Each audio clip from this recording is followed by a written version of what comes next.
Quand Jean-Luc Reichmann vous a proposé de jouer les guests dans la série Léo Mattei, lui avez-vous dit banco tout de suite? Ingrid Chauvin, ma seule condition, c'était de pouvoir me caler pendant les vacances scolaires pour que je ne m'éloigne pas de mon fils, Tom, 7 ans et demi, quand il est à l'école. Et franchement, ils ont été super. On a tourné à Marseille aux vacances de la Toussaint. Cet épisode évoque, à travers la disparition d'une enfant, l'adoption et le désir de maternité. Un thème qui vous tient particulièrement à cœur puisqu'un temps, vous vous êtes battu pour adopter. Effectivement, Jean-Luc me connaît bien. Quand, comme moi, on a espéré ce genre de projet, qu'on a eu soi-même beaucoup de mal à être mère, les mots sortent tout seuls quand on joue. Et j'ai adoré retrouver Jean-Luc. Vous avez joué en 2015 Hibernatus avec lui au théâtre. Vous étiez en plein deuil, sa fille Jade, disparue le 25 mars 2014 à 5 mois et demi. Ce soutien a-t-il scellé votre amitié? Je ne le remercierai jamais assez de m'avoir poussé à remonter sur les planches à ce moment-là. Ça m'a remise dans une forme de vie. Cette année-là, ce temps que j'ai eu sur scène, entre Paris et la tournée, m'a permis de cheminer. Vous avez même appris votre grossesse pendant la tournée et joué la pièce jusqu'à la fin sans souci. Je l'ai vécu comme un cadeau de Jade.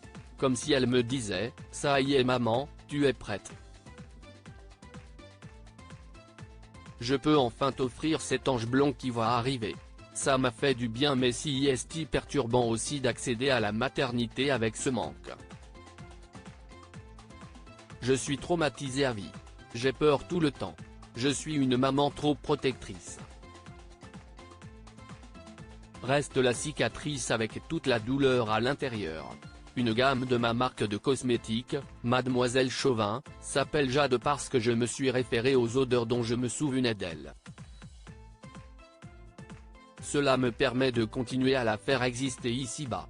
Il y a un an, vous publiiez L'échappée belle, un roman qui racontait le parcours d'une femme aux prises d'un pervers narcissique.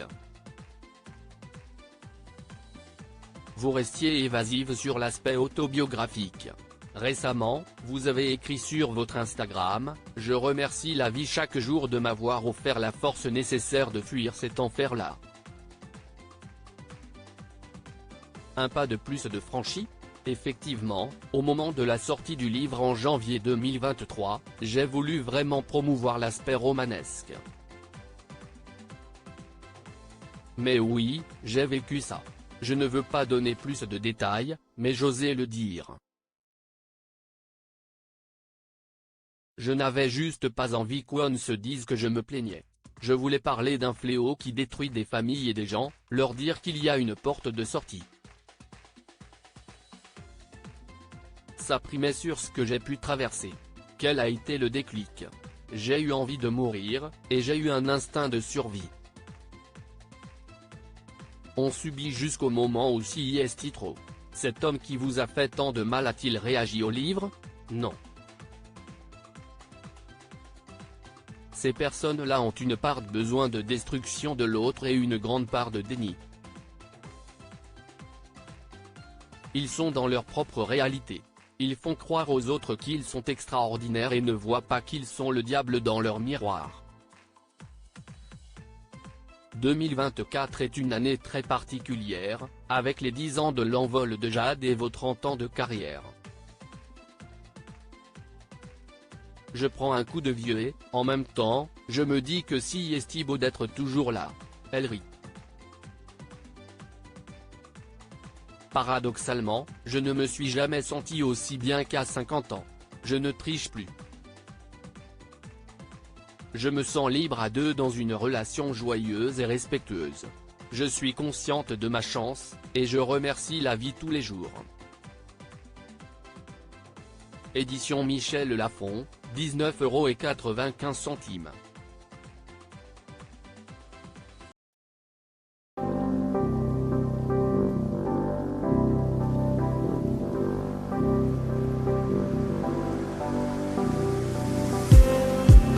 just me.